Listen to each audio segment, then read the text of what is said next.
sholat, tapi pikiran melayang. Begini jawaban Rasulullah yang menggetarkan hati. Pada suatu majelis Rasulullah, suasana terasa begitu tenang. Para sahabat duduk melingkar menyimak setiap perkataan beliau dengan penuh perhatian.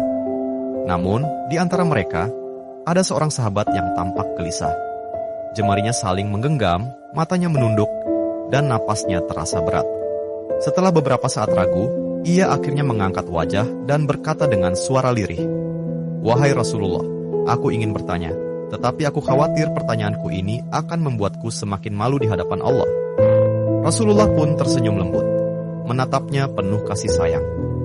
"Katakanlah, wahai saudaraku, tidak ada pertanyaan yang membuat seseorang hina jika ia bertanya untuk mencari kebaikan." Sahabat itu menarik napas dalam, matanya mulai berkaca-kaca. "Wahai Rasulullah, aku merasa salatku sering tidak khusyuk.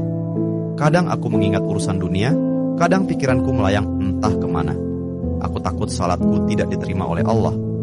Apakah dengan salat seperti itu, aku tetap mendapatkan pahala?" Suasana majelis seketika menjadi hening. Para sahabat lainnya ikut menunduk, merasakan kegelisahan yang sama. Mereka tahu betapa beratnya pertanyaan itu. Namun, yang terjadi setelahnya benar-benar di luar dugaan. Rasulullah tidak langsung menjawab. Beliau menatap sahabat itu dengan penuh kelembutan. Lalu tiba-tiba air mata mulai membasahi pipi beliau. Para sahabat terkejut.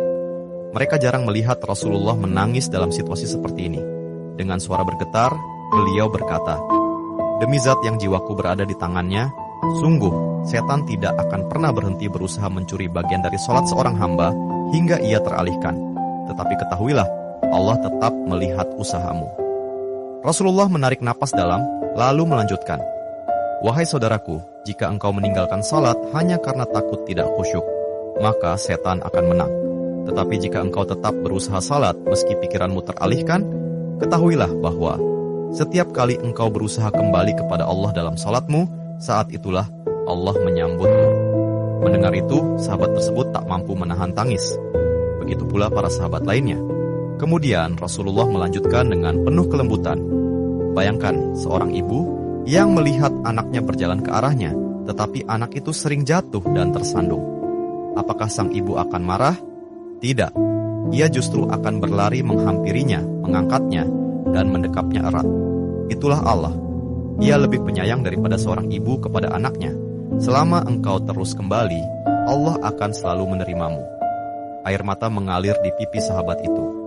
Kata-kata Rasulullah begitu menusuk hatinya. Sejak hari itu, ia tidak lagi putus asa dalam sholatnya. Ia tetap berusaha khusyuk dan setia